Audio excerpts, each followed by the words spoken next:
primeras clases y que de hecho lo habíamos hecho a pedido de ustedes, que hagamos como una recapitulación de ver qué tenemos hasta acá, qué nos ha mostrado Rousseau hasta acá, a ver si alguien se anima a comentarnos qué.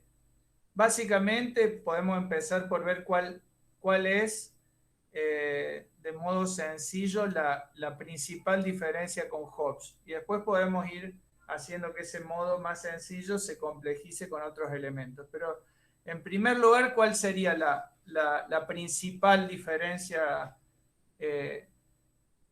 respecto de cómo presentan la naturaleza humana Hobbes y Rousseau? ¿Qué tenemos hasta ahora como principal diferencia? Una sola que me vayan diciendo.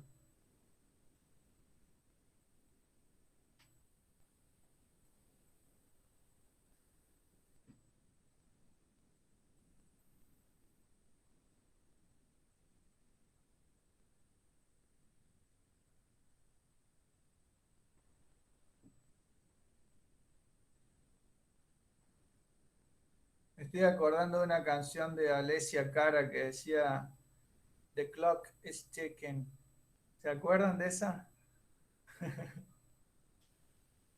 Esa les cantaba yo a las antepasadas y antepasados de ustedes cuando estaban haciendo una evaluación y se enojaban un poco. Me decía The clock is ticking. Bueno, ¿no encuentran ustedes ninguna diferencia entre Hobbes y Rousseau hasta acá? ¿Ni una sola? Chiquitita, mínima. Para mí es que Hobbes dice que el hombre por naturaleza es malo y Rousseau dice que no existe eso, sino que el hombre por naturaleza es bueno, pero en sociedad se hace malo. Bien, un excelente comienzo, un excelente comienzo. Tomamos lo que acaba de decir Yamila y lo empezamos a pulir, a sacar punta, elijan la metáfora artesanal que ustedes quieran, pero le empezamos a agregar cosas. ¿En qué sentido o cuál sería el elemento? A ver, ¿cuál sería uno? Porque no hay uno solo, pero ¿cuál sería un elemento que Hobbes coloca en la naturaleza humana que justificaría esto que acaba de decir Yami, que Hobbes lo presenta como malo? ¿Cuál sería un elemento que Hobbes coloca en la naturaleza y que para Rousseau es un elemento que corresponde más a la sociedad que a la naturaleza? Uno solo, digamos. Lo privado o la idea de lo privado o lo propio. Esto es más bien una pregunta, pero Está bien que lo hagas como pregunta, porque en realidad Hobbes no coloca la propiedad privada en la naturaleza. Ese es no. otro. Tal vez yo los confundía a ustedes, porque ese es John Locke, que es un tipo que está ahí entre medio y que Rousseau también lo cita sin nombrarlo. O sea que está bien tu pregunta porque ayuda, digamos. ¿Por qué? Porque justamente eso lo hemos visto. Rousseau, hay muchos de estos tipos que los cita sin dar el apellido. El que dice que la propiedad está en la naturaleza es John Locke. Pero acá fíjense que tenemos una pista también para ver algo respecto de Rousseau, porque Rousseau nos muestra que ya algunas formas de propiedad aparecen en la naturaleza, en el estado de naturaleza. Y para darle también su cuota de razón a lo que dice Monse, Hobbes no nos está mostrando algo así como una propiedad privada, pero sí nos está mostrando que el hombre en el estado de naturaleza tendría algo así como un derecho a todo, o más fuerte aún, y esto es lo que le interesa a Hobbes. Para Hobbes, el ser humano en el estado de naturaleza cree que tiene un derecho universal a todo, un derecho a todo, ¿no? Y eso vamos a ver que para Hobbes es un problema, porque ¿cómo simplificaríamos en una cualidad esa idea de que yo tengo derecho a todo, de que todo esto es mío, digamos? Para ponerle un solo adjetivo a esa característica y ese adjetivo que nos sirva para empezar a pulir esta idea de malo. ¿Qué significa malo? ¿Por qué el hombre para Hobbes es por naturaleza malo? ¿O qué significa esto de que cree tener un derecho natural a todo? No tiene que ver con eso de que se cree único. Sí, tiene que ver con eso. Puede ser etnocentrista. Egocentrista, porque el Es- etnocentrista es de lo étnico, de la propia cultura. Sí, por supuesto. Posesivo. ¿Cómo? Exacto. Las tres cosas que dijeron hasta ahora van sirviendo y ven que le vamos agregando. Se cree el mejor, ¿no? Se cree especial, lo que dijo Marty. Es egocéntrico, o sea que se cree el centro, cree que todo gira alrededor de él, lo que dijo Bianca. De ahí, Bianca, por supuesto, va a venir el etnocentrismo, digamos. No, una comunidad de gente que no es egocéntrica es imposible que genere una cultura etnocéntrica, ¿se entiende? Se compone de partes eso. Y lo que acaba de decir Simón es posesivo. ¿Qué características se suele usar para englobar todo eso? ¿Qué adjetivo se suele utilizar para englobar todo eso? Egoísta, no, lo dijimos. Exacto, egoísta. El egoísmo. Entonces, ¿por qué decimos nosotros, si nos pregunta alguien, ¿qué están estudiando ustedes? Diferencia entre Hobbes y Rousseau. Bien. ¿Y cuál es la diferencia? Que para Hobbes, por naturaleza, somos malos. ¿Pero malos por qué? Bueno, porque somos, según Hobbes, egoístas, consideramos que somos más importantes que el resto, que todo gira alrededor nuestro, que por lo tanto tenemos un derecho natural a todo, que no queremos soltar eso que agarramos, somos posesivos, queremos tener, no simplemente que nos presten o que nos compartan, no, queremos que sea nuestro. Y eso no es menor esa diferencia. ¿Qué características pone Rousseau en la naturaleza para pulir esto primero que nos dijo Yami? Porque efectivamente la diferencia está bien planteada. En un caso nos dice que por naturaleza es malo y en otro caso que por naturaleza es bueno, pero que la sociedad lo corrompe. Y ya lo que veíamos recién, que le decía yo a Monse, en la trampita con Rousseau es que Rousseau ya coloca en el estado de naturaleza algunos elementos que ya son formas, como diríamos, proto-sociales, porque ya aparece la familia, ya aparece que se juntan para criar a los hijos, ya aparecen formas de estructuras como de clanes, aparece la cooperación, ¿no? Esto que veíamos hace un par de clases sobre si atrapar al ciervo o cazar al conejo de manera individual. Ya vimos la clase pasada que aparece una forma de cooperación un poco más para Rousseau trágica, que desencadena algo dramático, que es el trabajo. Y ya vimos que una de las cosas dramáticas que desencadena el trabajo tiene que ver con una forma de propiedad. Por eso estaba bien lo que estabas diciendo vos, Monse, pero más para el caso de Rousseau. Sin embargo, ahí uno diría, pero Rousseau, ¿cuál va a ser la contraposición con el Estado social? Si ya está colocando todas estas cosas en el estado natural. Vamos, ahí nos tenemos que dirigir ya mismo. Pero primero, antes de contestar esa pregunta, ¿qué características coloca él como propias de la naturaleza? Antes de ver por qué aparecen formas sociales dentro del estado de naturaleza. ¿Qué características serían para Rousseau propias de la naturaleza humana y que no las vio Hobbes? Que para él, Dice, esto se le pasó por alto a Hobbes y esto está en nuestra naturaleza. ¿Por qué somos buenos por naturaleza, según Rousseau? Porque tenemos empatía por el débil, por aquel que queremos proteger. Bien, perfecto. ¿De qué otro modo le llama él a esa empatía por el sufrimiento del débil? Está perfecto lo que acaba de decir Guada. ¿De qué otra manera le llama él? Que nos muestre incluso su carácter instintivo, casi físico, digamos. Que no tiene que ver con una reflexión, con un razonamiento, esa empatía. ¿De qué manera le llama a él también? Piensen en la película Inside Out.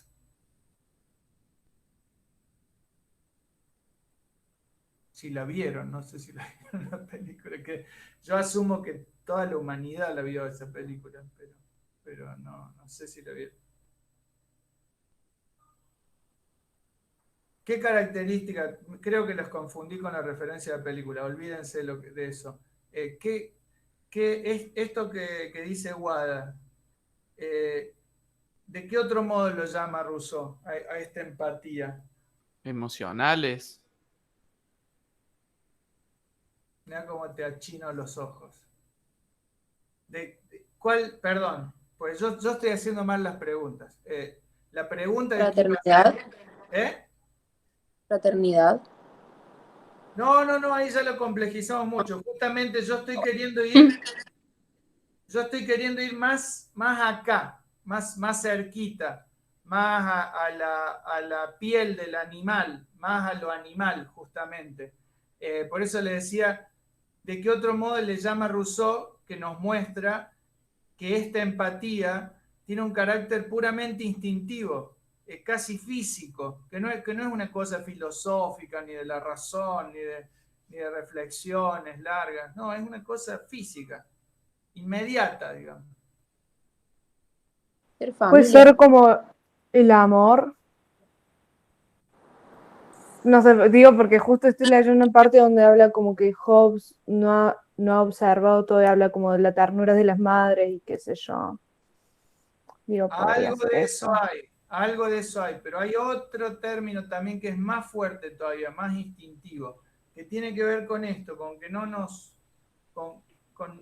les quiero dar tanto la pista, yo quiero que reconstruyan ustedes, porque aparte quiero decirles esto, no es que hay una palabra que es la que vale, a veces yo me disculpo si a veces les doy esa sensación, como de que tienen que decir una palabra.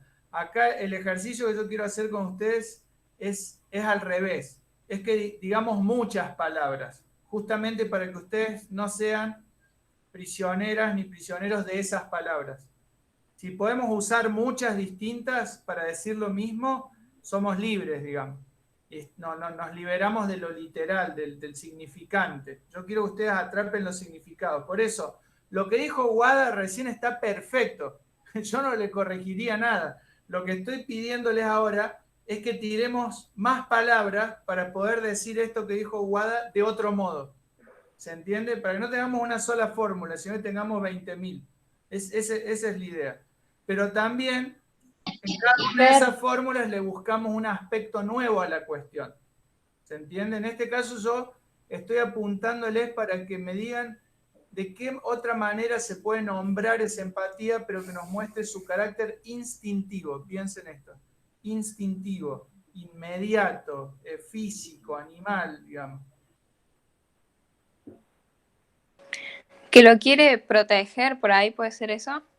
Sí, esa ternura Siente lástima. de la que hablaba recién también Monse, está, pero piensen por el lado negativo, por el lado de lo que por el lado negativo, esa empatía, cómo se manifiesta. En lástima, siente lástima. Sí, la lástima es algo mixto, porque no necesariamente es algo negativo. ¿Qué pasa con el sufrimiento de los otros? nos da asco o algo así. Algo así, exacto. Repugnancia. Exacto.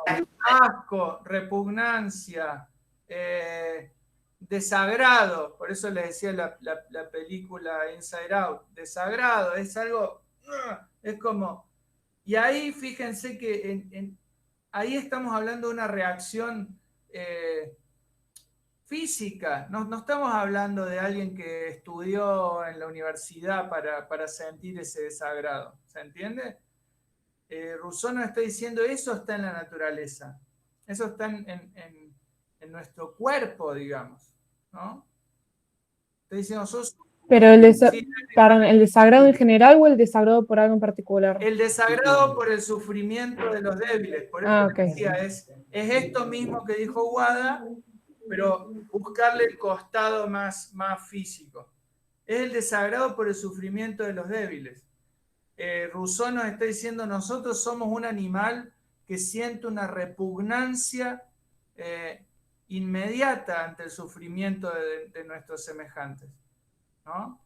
Cuando ya no la sentimos, es porque ahí pasó algo malo, esto que decía Yami hace un rato, ahí ya la sociedad nos ha corrompido, digamos, si nosotros no sentimos esa repugnancia.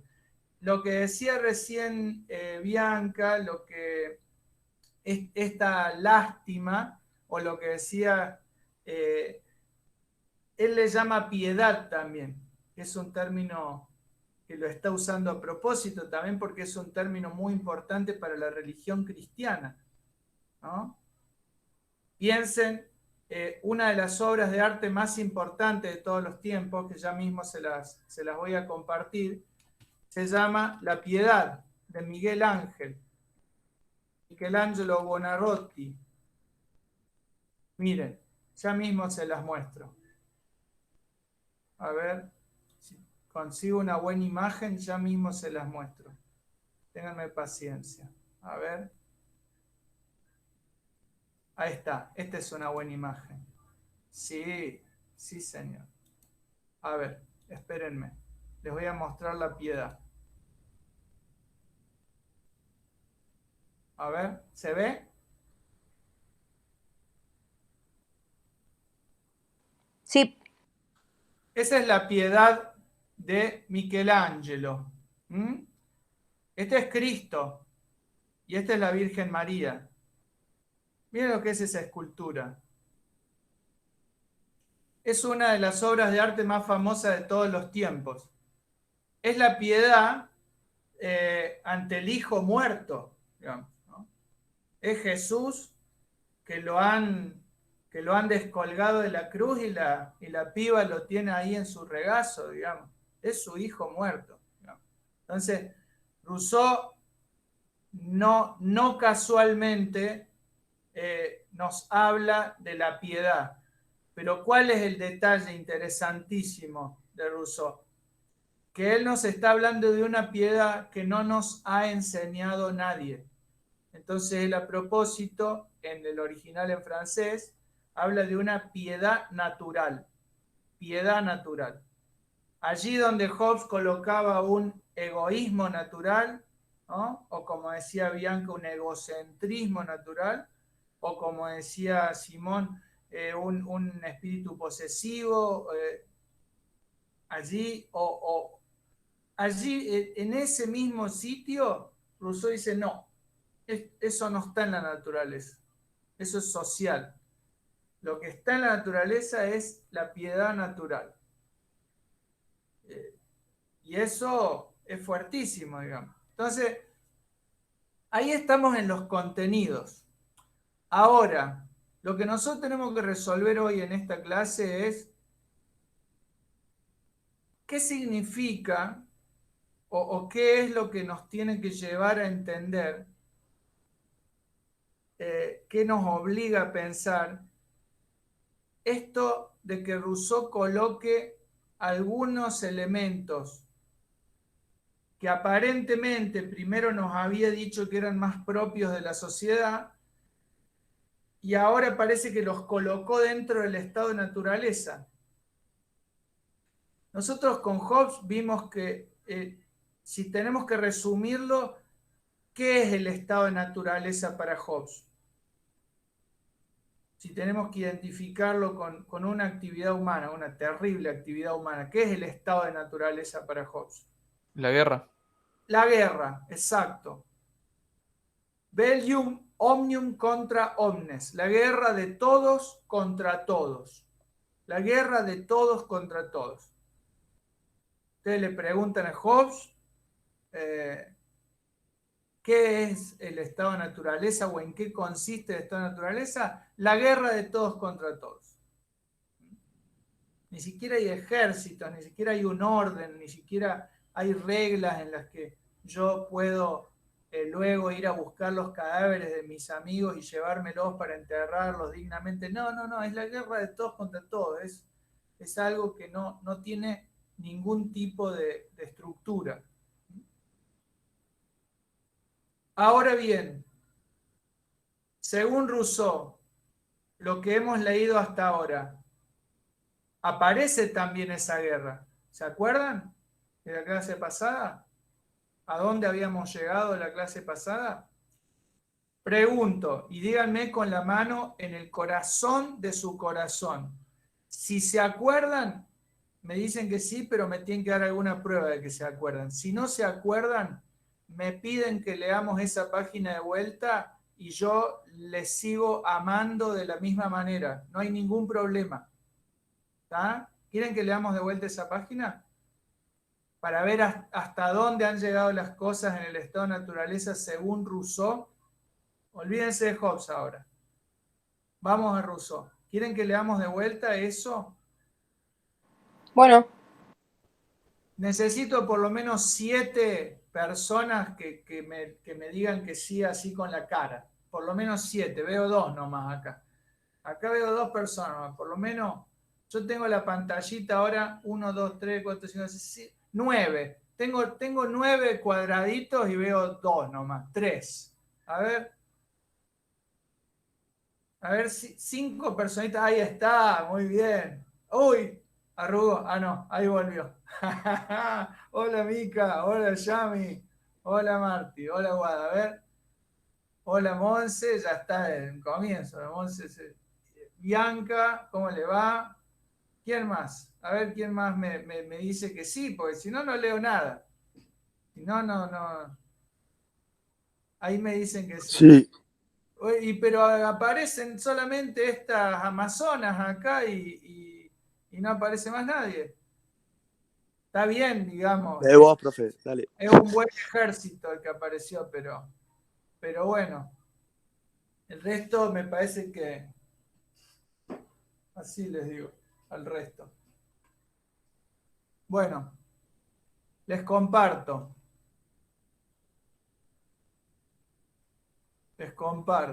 ¿qué página del PDF era, profe? Estamos al final de la 38, pero yo me voy a subir un poco, Marti. Me voy a subir un poco al comienzo de la 38. No voy a subir tanto. A ver. Sí. Al final de la 37. A ver, les voy a compartir. A ver, acá está. Ustedes me dicen si se ve bien. Pero yo les leo rápido. Y ya leo hasta el final.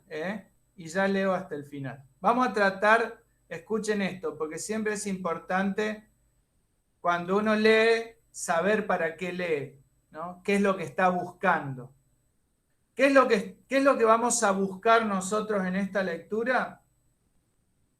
2 cosas que son importantes para que ustedes puedan hacer un buen trabajo para el lunes, ya sea en su versión individual o grupal. Una de las cosas que vamos a buscar es lo que les pregunté recién. ¿Qué pasa con estos elementos que introduce Rousseau en el estado de naturaleza y que él mismo nos ha dicho que corresponden más bien a la sociedad? ¿Qué implica eso para que nosotros pensemos la diferencia de él con Hobbes? ¿Qué otra cosa nos agrega? ¿Qué otra diferencia nos agrega? Y que yo ya les dije en alguna clase antes, es una diferencia metodológica.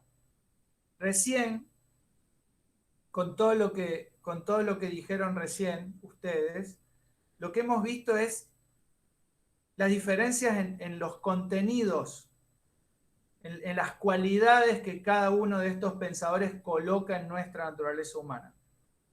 Pero a mí me interesa que ustedes también vean la diferencia en el tipo de operación intelectual que cada uno de estos pensadores hace para presentarnos la naturaleza humana. No solo en el contenido que cada uno expone, sino en el modo en que lo expone. Por eso les digo una diferencia metodológica, les podría decir una diferencia formal. Y si estuviéramos en una clase de cine, les diría que aquí me interesa que vean casi una diferencia de tipo audiovisual como la que existe entre una fotografía y una película. Entre algo estático y algo dinámico. Entonces quiero que me puedan decir qué otra diferencia ven entre Hobbes y Rousseau.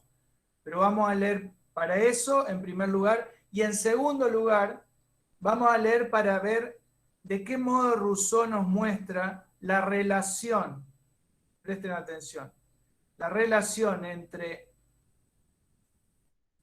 la propiedad privada y el establecimiento de las leyes. Eso nos va a poder responder, nos va a poder permitir responder a esa pregunta de qué significa que el derecho, según Rousseau, sucede a la violencia. ¿De qué violencia está hablando? Porque parece que no es solo la violencia de que yo te mato a vos para robarte lo tuyo. Me parece que hay otra violencia de la que está hablando Rousseau y él cree que el derecho de algún modo ha venido a consagrar esa violencia. Esa es otra de las cosas que tenemos que responder. ¿Qué manera metodológica distinta aparece acá en la presentación que Rousseau hace de esta naturaleza? Es una. ¿Y qué relación hay entre la propiedad y el establecimiento de las leyes? O entre la violencia y el derecho? Es otra. Les leo. Antes de haberse inventado los signos representativos de las riquezas, se ve, ¿no es cierto? ¿Se ve el texto? Sí. Sí, profe. Bien.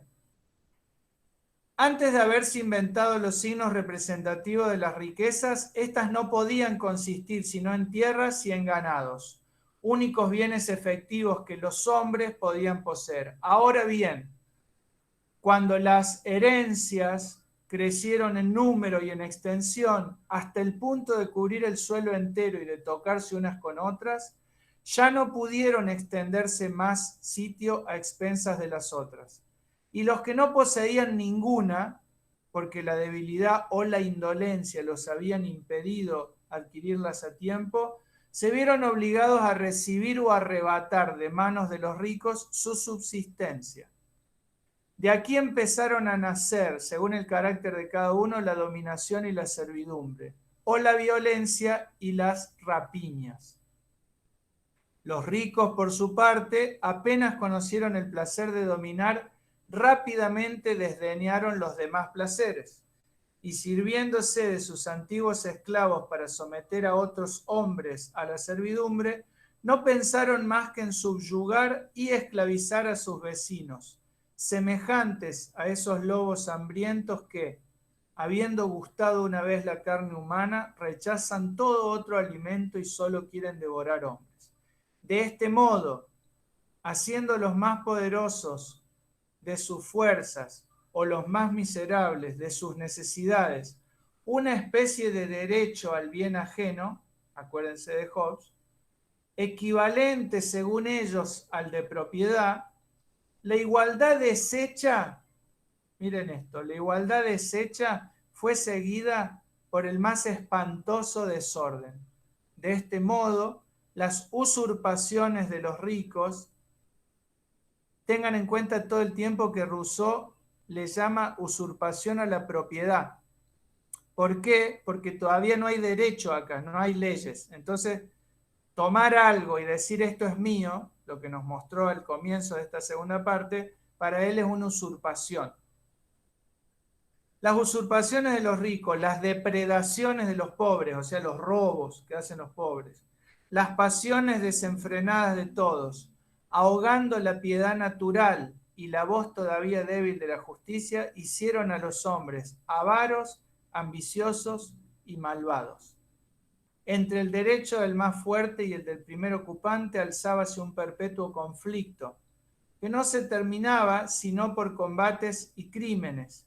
La naciente sociedad cedió la plaza al más horrible estado de guerra, ¿no? Pero es Rousseau el que dice esto. El género humano, envilecido y desolado, no pudiendo volver sobre sus pasos, ni renunciar a las desgraciadas adquisiciones que había hecho, y no trabajando sino en su vilipendio, por el abuso de las facultades que le honran, se puso a sí mismo en vísperas de su ruina. Atónito frente a este nuevo mal, de cualquier modo miserable, ahora quisiera huir y lo que antes quería, ahora lo odia. Esa es la cita de Ovidio que leímos en la clase pasada. Acá también aparece la guerra. Entonces, ¿cuál es la diferencia con Hobbes? ¿Cuál es la diferencia con Hobbes? Si acá también apareció la guerra y apareció un caos total donde hay robos, usurpaciones. Que esa guerra no es natural, digamos, es consecuencia de la corrupción de la sociedad, digamos, pero no es algo que pertenezca al estado natural de los humanos. Está perfecto lo que decís, Monse. Ahora yo te devuelvo otra pregunta. Si está perfecto lo que vos decís, porque está perfecto, pero esto corresponde más a la sociedad, estamos hasta ahí todos de acuerdo, pero Rousseau ya lo colocó antes de las leyes, antes de que se generara el primer estado. ¿Qué implica eso respecto del estado de naturaleza que nos está presentando Rousseau? ¿Qué característica tiene ese estado de naturaleza que no tenía el de Hobbes? ¿Cuál sería la diferencia metodológica entre el modo en que Hobbes presenta el estado de naturaleza y el modo en que Rousseau lo presenta? Es difícil la pregunta y no pretendo que la respondas vos sola. Pretendo que la responda todo el resto de tus compañeros y si vos querés aportar algo, lo aportás, pero es una pregunta que le hago a todo el mundo. ¿Cuál es la diferencia entonces? Puede ser que... Ah, perdón, iba a hablar, venga. Dale vos, Bianca, y después Simón. No, yo iba a decir, no estoy segura si es así, pero iba a decir que en vez de que la guerra sea de todos contra todos, que la guerra es entre los ricos y los pobres.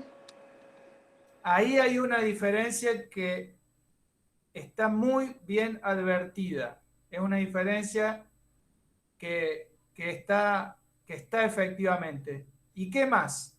Muy bien eso, Bianca. ¿Y qué otra cosa? Eso es una cosa que introduce Rousseau y que, si ustedes se fijan, había aparecido pocas veces en el pensamiento político de esta manera tan cruda. Por eso también se dice que Rousseau inaugura la tradición de la izquierda.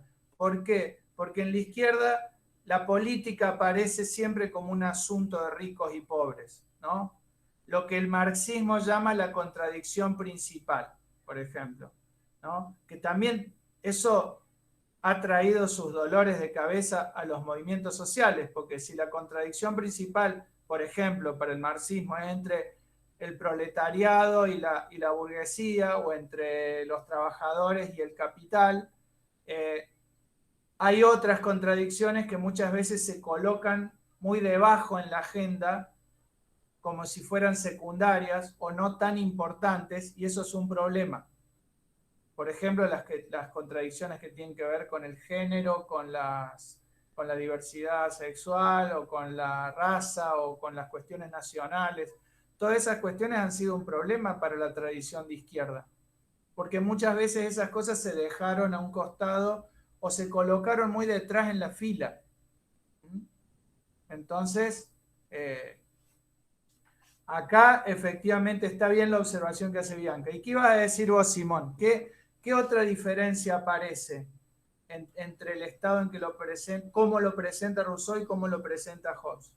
Era parecido a lo que dijo Bianca. Yo como que después de la clase pasada como que lo intenté esquematizar un poco y como que me quedó que por ahí Hobbes habla de la guerra entre, o sea, habla como más en una guerra en el plano de poderosos contra poderosos y la guerra tiene como objetivo, digamos, es lo que dice él, por ganancia, por seguridad y por reputación es que se desarrollan las guerras. En cambio, en el plano de Rousseau, es como que la guerra se da más entre los poseedores y los necesitados, entre, digamos, el poder y los subordinados, y es como que la guerra se da más porque el poseedor quiere mantener justamente sus posiciones y no quiere ceder sus bienes a otros. Miren ustedes qué importante que es que hablen la mayor cantidad posible de ustedes.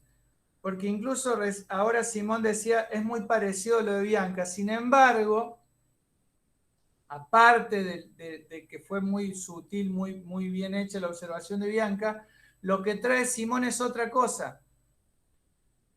Lo primero que acaba de decir él, que le parece que en el estado de naturaleza de Hobbes hay como una disputa entre poderosos, es algo que los especialistas en Hobbes, los tipos que han estudiado años de Hobbes, han formulado la hipótesis de que cuando Hobbes estaba hablando del estado de naturaleza, en realidad estaba hablando de las luchas entre principados, condados, ducados, reinados de su época, porque era un estado muy desordenado, de pequeños estados luchando entre sí, donde no había una monarquía fuerte que tuviera a todo el mundo bajo el mismo orden, sino que había como distintos órdenes en pugna, pero órdenes poderosos. Por eso les digo principados contra principados, ducados contra ducados, condados contra condados. Fíjense qué bueno que es cuando pueden hablar muchas y muchos de ustedes. Y qué porquería que es cuando no pasa. Porque ustedes agregan cosas que forman parte incluso del estudio de estos autores y que ustedes las pueden agregar porque lo están leyendo, simplemente porque no hay ninguna magia acá. Si uno se aplica y trata de comprender, las ideas aparecen. Está muy buena tu observación, Simón, está muy buena tu observación, Bianca. Efectivamente, estas dos cosas se pueden agregar a lo que dijo Monse. Les repito, como lo dije hace un rato con lo que decía Wada, yo a Monse también le digo, está perfecto lo que vos decís, pero te tengo que hacer esta otra pregunta. ¿Por qué? Porque vamos agregando cosas. Entonces, fíjense que cada cosa que ustedes van diciendo suma y suma elementos que son, que son bien pertinentes. Son bien pertinentes. ¿Qué otra cosa aparece en la presentación? Piensen en la forma en que lo presenta. Acuérdense, y acá les tiro una pista, no es casual que yo les haya dado solamente 3 o 4 páginas de Hobbes y que estemos leyendo un libro completo de Rousseau. Quiero decir, no es casual que esto, el estado de naturaleza, Hobbes lo desarrolle en 3 páginas y Rousseau lo desarrolle en una inmensa cantidad de páginas. ¿Cuál es la diferencia que aparece ahí también? ¿Por qué aparecen elementos más propios de la sociedad en el estado de naturaleza de Rousseau?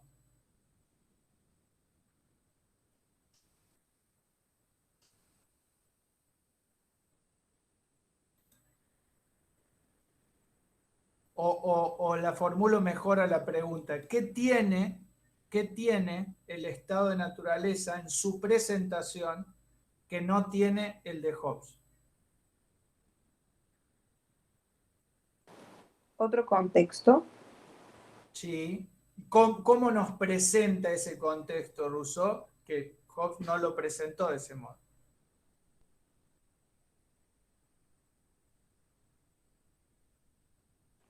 Siento que el de Rousseau es como más moderno por ahí en el sentido de que se centra más en las cosas de una sociedad como tal y Hobbes por ahí va más a la guerra, a lo que en ese momento era como lo principal o algo así.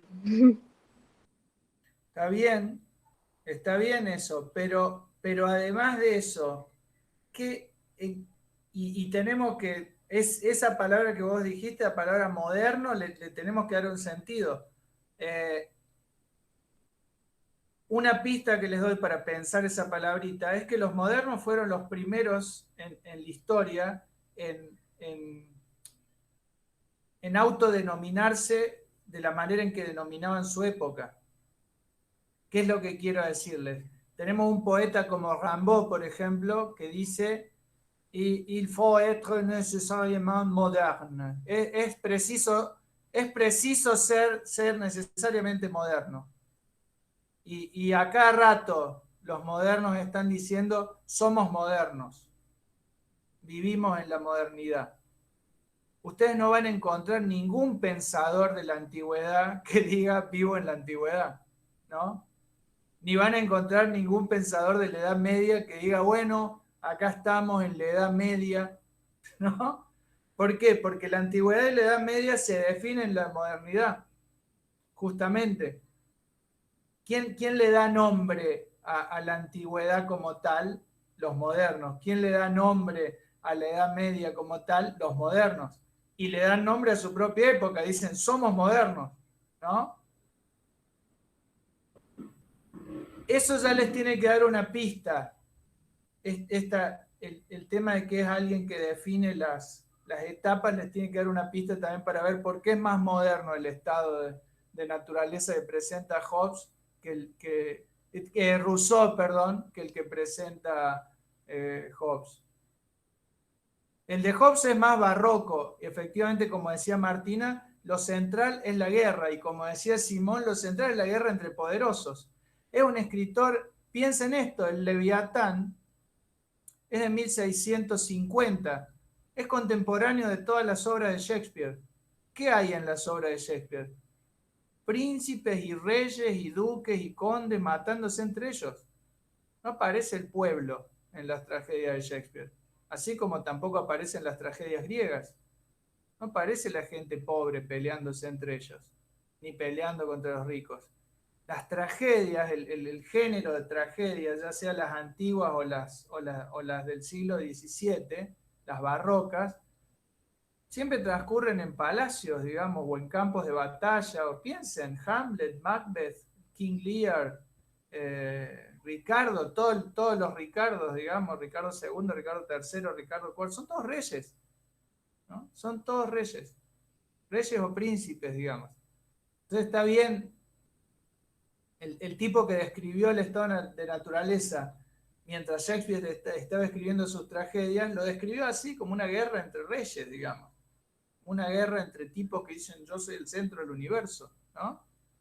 Que creen tener derecho a decir eso. Ahora bien, Rousseau lo presenta de una forma más moderna. ¿Qué nos presenta? Nos presenta etapas, jóvenes. Eso es algo que no aparece en el de Hobbes. Por eso hace un rato les dije, el estado de naturaleza de Hobbes, tal como lo presenta Hobbes, es como si fuera una foto, ¿no? Es una foto de un instante de una batalla. Y nos dice, miren, este es el estado de naturaleza. Estos éramos nosotros antes de pactar, antes de firmar un contrato entre nosotros, establecer reglas de justicia y poner a alguien arriba de todos para que nos aterrorice, nos mantenga a todos lo suficientemente asustados para que no nos hagamos daño entre nosotros. Es una foto. ¿Qué pasa? Que Rousseau, si se acerca en ese momento al escenario Rousseau, va a decir, che chicos, yo también tengo la misma foto, pero me tomé el trabajo de tomar un par de fotos antes también, ¿no? Yo también tengo la foto que tiene Thomas Hobbes. Es la página que les acabo de leer yo. ¿Recuerden lo que les acabo de leer? La naciente sociedad cedió la plaza al más horrible estado de guerra. El género humano envilecido y desolado, no pudiendo volver sobre sus pasos ni renunciar a las desgraciadas adquisiciones, y no trabajando, sino, no. Todo eso. Los hombres se volvieron avaros, ambiciosos, malvados, ¿no? es muy parecido a esta parte que leímos de Hobbes hace un tiempo y que yo les decía que sonaba como un poema, que era: la vida del hombre se vuelve pobre, solitaria, cruel, brutal y corta. ¿Se acuerdan cómo terminaba ese párrafo de Hobbes donde decíamos, wow, es un espanto del estado de naturaleza? Bueno, ese espanto es la foto de Hobbes. Hobbes nos presenta una foto, Rousseau nos presenta una película. Por eso nos presenta etapas, nos presenta una historia. Es raro, porque sería como la historia de la naturaleza. Lo que pasa es que es la historia de la naturaleza humana. Lo que nos quiere mostrar Rousseau es que en esa historia de la naturaleza humana las cosas no ocurren porque los dioses lo quieren o porque el destino lo decide así, sino que somos nosotros los que decidimos las cosas. Fuimos nosotros los que en un determinado momento, en vez de ir para allá, decidimos ir para allá. Entonces Rousseau, lo mismo que hace Foucault en el siglo XX, dice: quiero volver a ese instante donde se tomó esa decisión. Quiero volver con mi imaginación a ese instante. ¿Por qué? Porque creo que ahí puede haber cosas para pensar, ¿no? Y que cambia un poco el presente si yo puedo pensar el pasado de otro modo. En este caso no es un ejercicio de historiador. Recuerden que Rousseau nos está diciendo que todo esto está pura y enteramente en su imaginación. Él no pretende estar haciendo historia científica acá, sino que es una especulación filosófica. No pierdan nunca de vista eso, ¿no? No pierdan nunca de vista que este tipo en la primera página les dijo: esto que les voy a contar tal vez nunca pasó, ¿no?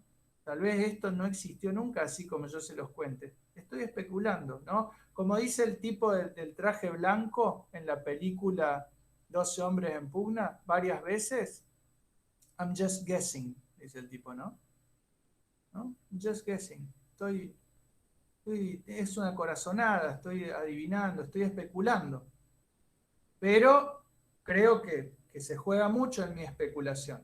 Esto también lo dice Rousseau. Entonces él dice: yo lo que les muestro es que en el comienzo del comienzo había un hombre piadoso, un animal piadoso, que naturalmente sentía repugnancia por ver sufrir a un semejante, que, como decía Wada hace un rato, tenía empatía con el débil. Eso está ahí al comienzo, eso está enterrado en el fondo de cada uno de nosotros, dice Rousseau. Eso es, aunque sea finita y aunque se oiga muy débilmente, esa vocecita está ahí.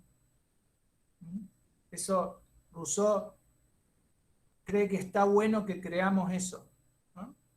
Es como que nos estuviera diciendo: no dejen de creer que esa vocecita está ahí, porque en cuanto les hagan creer que esa vocecita no está ahí, estamos fritos del todo, ¿no? Ahora bien, se produjo toda una evolución. Acuérdense lo que leímos la clase pasada, lo que terminó leyendo Simón, si no me equivoco, todo el desarrollo de la metalurgia, de la agricultura, todo eso lo está poniendo dentro de la naturaleza, Rousseau. Entonces fíjense que transcurren siglos y siglos de historia y de progresos y de evoluciones, y empiezan a vivir en familias y surge el amor, esto que decían también hace un rato Bianca y también Monse y también Martina, que empiezan a querer cuidarse, surgen sentimientos, también dijo Simón hace un rato, ciertas emociones nuevas. Rousseau nos está mostrando que todo eso forma parte de la naturaleza, pero nos está diciendo también: la foto que sacó Thomas Hobbes no es falsa. El problema es que es la foto del último minuto del último día del estado de naturaleza. Y no se puede reducir todo el estado de naturaleza a su último día, y peor aún al último minuto del último día. En términos históricos, ¿no? Como si ustedes midieran su propia vida en relación con el universo, no es ni siquiera una vida humana en relación con el universo, no es ni siquiera un minuto, ¿no? Bueno, en esa escala traten de ver eso en términos de historia humana. Rousseau nos estaría diciendo eso, nos diría: no está mal la foto de Hobbes, Pero eso ya no es la naturaleza humana. O si es la naturaleza humana, es el último minuto del último día de la naturaleza humana, ¿no? Es el instante previo a entrar en sociedad. Y en ese instante previo, nos diría Rousseau, más vale que estaba todo mal. Por supuesto que estaba todo mal en ese instante previo. ¿Pero por qué? Porque ya habíamos empezado a desarrollar ciertas características que después en la sociedad las vamos a hipertrofiar directamente. La razón, la especulación, el cálculo, el amor propio, la vanidad, la avaricia, todo eso en la sociedad directamente vamos a tener un máster en todas esas características, un doctorado en egoísmo, digamos. Pero dice, esto ya había empezado a aparecer en la naturaleza. Quiero que por lo menos aparte de Wada y Monse, y que no sean solamente las reinas que recién me prendieron la cámara, otras personas que aunque sea con la carita me digan que hasta acá van entendiendo. Que hasta acá van entendiendo, que me hagan un gesto, o que alguien prenda la cámara si no va entendiendo y me diga así. Estoy dispuesto a volver todo para atrás, no hoy, por supuesto, porque queda poco tiempo, pero todas las explicaciones que hagan falta las podemos ofrecer. Pero no me dejen avanzar como un loco. Díganme si hasta acá se está entendiendo, o aunque sea abran el micrófono para decirme sí o no, si van entendiendo o no. Sí, Fer, se está entendiendo. Sí. Aparecieron 3 sí. Bueno, 3 de 23 no está mal. ¿O sí? Sí, sí está mal, 3 de 23. Sí, Fer, la verdad que sí se entiende. Bueno, 4. Gracias, Joaco. Bianca, ¿qué me va a decir? ¿Así o así? Sí, Bianca, Fer, se entiende perfecto. ahí. Gracias, Lucas. ¿Quién habló recién? ¿Lucas era? Sí, Luquitas. Gracias, Lucas. Bueno, seguro, ¿no? No me está mintiendo, Lucas, ¿no es cierto? No, en serio. Bueno, yo les creo, jóvenes. Termino de leer y les pregunto lo que entienden. Lo último que habíamos visto, cuando llegan a este estado de guerra de poseedores contra desposeídos, de desposeídos contra poseedores, Rousseau dice que en esa situación, literalmente les muestro, a ver, en esa situación, dice Rousseau, el rico, no sé si se ve lo que estoy marcando con celestito, apremiado por la necesidad, concibió al fin el proyecto más premeditado que haya nacido jamás en el espíritu humano. Esto es lo último que leímos la clase pasada. Emplear en su provecho las mismas fuerzas de quienes le atacaban, hacer de sus enemigos sus defensores, inspirarles otras máximas y darles otras instituciones que fueran para él tan favorables como adverso érale el derecho natural.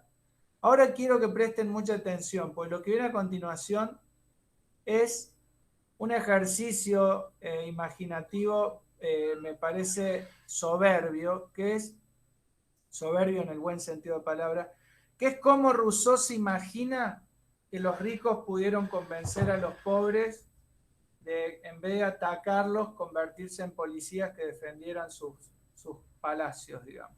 Fíjense, pues él trata de hacer el ejercicio de decir, yo me imagino que le pudieron haber dicho algo así para engañarlo. Fíjense, es brillante. Con este fin, después de exponer a sus vecinos el horror de una situación que los armaba todos contra todos, que hacía tan onerosas, caras, sería eso, sus propiedades como sus necesidades, y en la cual nadie podía hallar seguridad ni en la pobreza ni en la riqueza, inventó fácilmente especiosas, eso significa engañosas, razones para conducirlos al fin que se proponía. Presten atención, esto que está entre comillas. Unámonos, les dijo, para proteger a los débiles contra la opresión, contener a los ambiciosos y asegurar a cada uno la posesión de lo que ya le pertenece. Hagamos reglamentos de justicia y de paz que todos estén obligados a observar, que no hagan excepción de nadie y que reparen en cierto modo los caprichos de la fortuna, sometiendo igualmente al poderoso y al débil a deberes recíprocos. En una palabra, en lugar de volver nuestras fuerzas contra nosotros mismos, concentrémoslas en un poder supremo que nos gobierna con sabias leyes, que proteja y defienda a todos los miembros de la asociación, rechace a los enemigos comunes y nos mantenga en eterna concordia.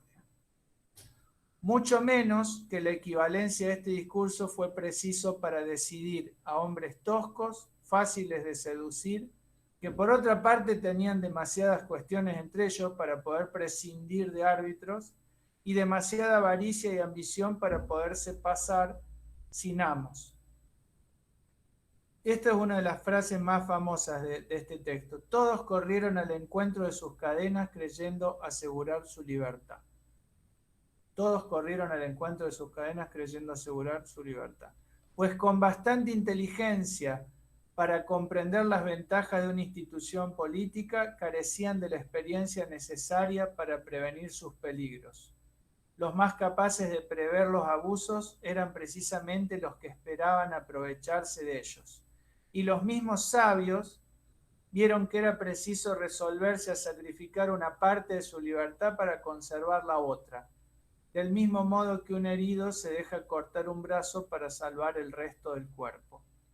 Tal fue o debió ser el origen de la sociedad y de las leyes, que dieron nuevas trabas al débil, o sea, el que ya tenía trabas, le dieron nuevas trabas y nuevas fuerzas al rico.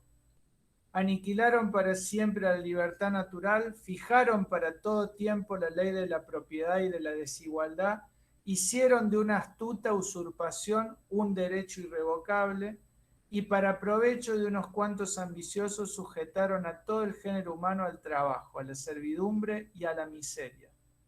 Fácilmente se ve cómo el establecimiento de una sola sociedad hizo indispensable el de todas las demás y de qué manera, para hacer frente a fuerzas unidas, fue necesario unirse a su vez. Las sociedades, multiplicándose o extendiéndose rápidamente, cubrieron bien pronto toda la superficie de la Tierra y ya no fue posible hallar un solo rincón en el universo donde se pudiera evadir el yugo y sustraer la cabeza al filo de la espada, con frecuencia mal manejada, que cada hombre vio perpetuamente suspendida encima de su cabeza. Habiéndose convertido así el derecho civil en la regla común de todos los ciudadanos, la ley natural no se conservó sino entre las diversas sociedades donde, bajo el nombre de derecho de gentes, fue moderada por algunas convenciones tácitas para hacer posible el comercio y suplir a la conmiseración natural, la cual, la piedad natural, ¿no?, perdiendo de sociedad en sociedad casi toda la fuerza que tenía de hombre a hombre, no reside ya sino en algunas grandes almas cosmopolitas que franquean las barreras imaginarias que separan a los pueblos y, a ejemplo del ser soberano que las ha creado, abrazan en su benevolencia a todo el género humano. Terminamos de leer a Rousseau. Y ha llegado Rousseau a mostrarnos esto, lo que les decía recién. Las palabras que él se imagina, recuerden todo el tiempo que esto es un ejercicio de imaginación, las palabras que él se imagina que les pudieron decir los ricos a los pobres para convencerlos de formar una sociedad, de establecer leyes, de desarrollar el derecho, ¿no? Después, él dice, esto es lo que yo me imagino, pero en realidad creo que, ¿no?, como dice acá, mucho menos que la equivalencia de este discurso fue preciso. Lo que está diciendo, en la otra edición que yo tengo, dijo, hizo falta mucho menos que esto para convencer a seres ignorantes, totalmente fáciles de convencer. Pero fíjense, ¿qué problema hay en esto? Es divino el discurso este, ¿no? Unámonos, asegurar a cada uno la posesión de lo que ya le pertenece, hagamos reglas, que todos seamos iguales ante la ley, ¿no? Protejámonos de los enemigos comunes. ¿Cuál es el problema? ¿Está bárbaro o no? Uno le podría decir a Rousseau, ¿cuál es tu problema con eso? ¿De qué te quejas? ¿Estuvo bien cómo se estableció la sociedad o no? No sé qué ven ustedes, pero estos minutos que quedan son de ustedes y de nadie más, ¿eh? Yo ya... Puede ser lo que a mí me hace ruido de eso es cuando le dice, tipo, asegurar a cada uno la posesión de lo que ya le pertenece. Como, bueno, los que no tenían nada van a seguir teniendo nada, pero nada más que ahora la ley va a decir que van a seguir teniendo nada y los ricos van a continuar con todo lo que les pertenece por, qué sé yo. Eso, como que no era mucho cambio, nada más que ahora estaba puesto por ley, entonces los pobres no se podían quejar de que no tenían, porque a los ricos eso ya les pertenecía por ley. Eso es lo que a mí me hizo ruido. ¿A alguien más se le produjo este mismo ruido que a Monse? ¿Alguien más ha visto algo por el estilo? Se fueron, Monse, Guada, se fueron. Estamos nosotros tres nomás. Puede ser también que sea como falso, o sea, como que les prometen un montón de cosas, pero que después no las cumplen, o sea, dice después como que sigue estando todo de la misma manera, como que el rico sigue aprovechándose hace que todo el género humano se trabaje y todo eso. Pero como que está mejor oculto, o sea, como que sigue estando todo eso que estaba antes, pero mejor oculto. Sí. ¿Oculto bajo qué cosa? Si tomás en cuenta lo que dijo recién Monse. ¿Cuál sería el mecanismo que oculta eso que decís vos, Bianca? La ley. Eso, un sistema de gobierno, una democracia que no está, digamos. Exacto. Por eso, algo que había dicho el viejo Aristóteles en el siglo IV a.C., y que les molestó mucho a los atenienses, muchísimo, porque ellos tenían esclavos, ¿se acuerdan de eso ustedes, no? Hicieron la democracia, eran súper facheros, pero tenían esclavos. Y Aristóteles dijo, yo creo que la democracia, en el fondo, es la disputa de los ricos y los pobres. Porque si efectivamente se le va a asignar poder a cada sector social, se las debo, dijo, en griego, ¿no? Dijo eso. Acá hubo un presidente, para hacer referencia a esto que dijeron recién Monse, Bianca y Guada, acá hubo un presidente que hizo una referencia muy parecida a esa que hizo Aristóteles. Y en un discurso, en la inauguración de la democracia argentina, el discurso frente al Congreso, recién se recuperaba la democracia porque habíamos tenido 7 años de dictadura, 1983, dijo que la democracia no era solamente un sistema a través del cual nosotros votamos cada 4 años, cada 6 era en esa época, elegimos diputados y senadores y hacemos leyes. Este presidente, llamó Raúl Alfonsín, dijo, con la democracia se come, se cura y se educa. Fíjense qué frase esa. Con la democracia se come, se cura y se educa.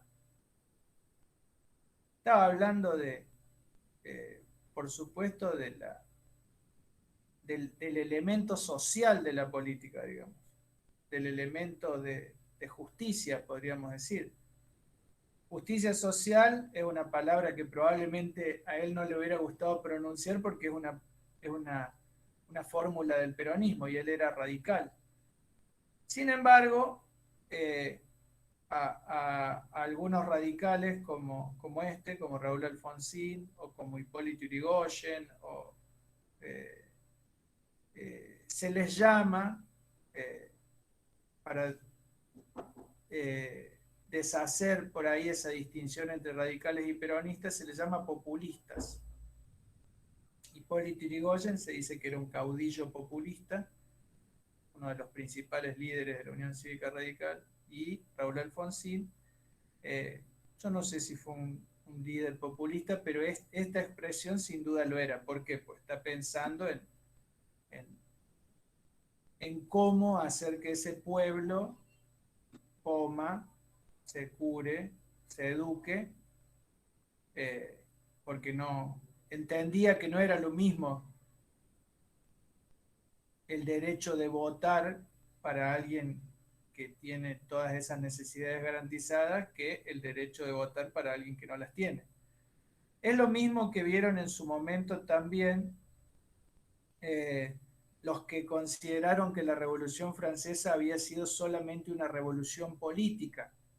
Otorgó derechos de asociación, de circulación, de libertad de expresión, de prensa, de poder ser elegido y poder elegir, ¿no? De votar. Derechos políticos, pero consideraban que faltaban los derechos sociales. Y muchos consideran que esos derechos sociales fueron los derechos por los que se hizo la Revolución Rusa. Por supuesto que la Revolución Francesa y la Revolución Rusa después se encargaron de una manera muy prolija de pisotear esos mismos derechos por los que habían luchado. Pero eso tiene mucho más que ver con la desprolijidad de cómo hacemos las cosas que con la complejidad de las ideas, que es lo que nos toca a nosotros en el aula. Entonces, no nos vamos a poner nosotros a evaluar cómo gobernaron los franceses después de la revolución, ni cómo gobernaron los rusos después de su revolución, ni cómo gobernó Raúl Alfonsín después de decir lo que dijo, ni cómo gobernó Irigoyen, ni cómo gobernaron los peronistas. Nosotros nos ocupamos de las ideas. Y en este caso, fíjense que está bien pensar, es inteligente pensar que la democracia también puede ser una pura cáscara o puede ser algo más sustancioso. Y ser consciente de que en la historia de cualquier sociedad civilizada siempre hay fuerzas que apuestan a que la democracia sea algo más sustancial y fuerzas que apuestan y luchan para que la democracia sea una pura cáscara, porque siempre hay unos que ganan un poco más con una forma y otros que ganan un poco más con otra forma. Y hay otros que ganan siempre, digamos. Nosotros solamente nos toca en el aula pensar, y podemos incluso pensar todo de cero, pero por ahora, siendo ya las 2:21, les diría que yo estoy conforme de lo que han respondido recién, y como siempre las clases las cuelgo en el campus, están todas las clases en el campus.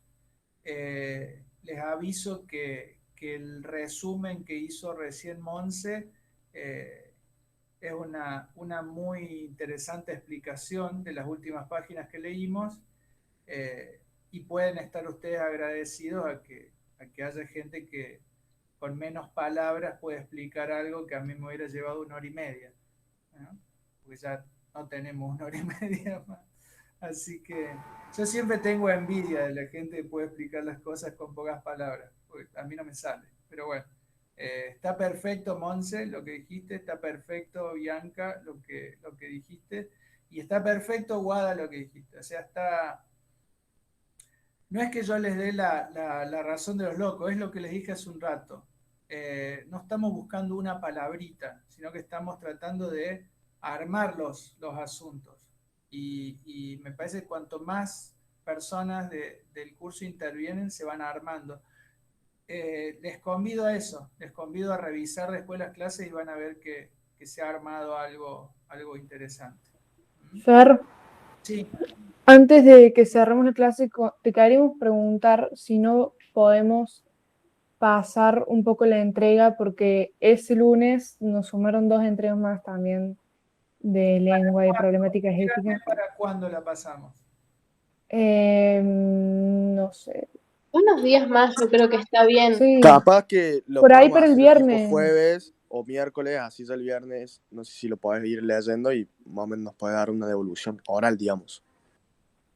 Para el Para mí miércoles estaría bien para ese mismo viernes, no sé si para el miércoles, pero como a vos te parezca. no tengo problema. Miércoles diría yo, porque la semana que viene ya la había reservado para corregir. Miércoles. Se los adelanto el miércoles. ¿Puede ser? Sí. Sí, más vale, Sí, perfecto. profe. Gracias. El miércoles a las 12 de la noche, digamos, o sea que van a tener lunes, martes y miércoles. Tienen el miércoles inclusive. Ya. Voy a poner miércoles 21 a las 23:59, digamos. ¿Está? Sí, perfecto. Bueno, ningún problema. Ningún problema. Muchas gracias, Fer. Gracias, Fer. Si me llego a arrepentir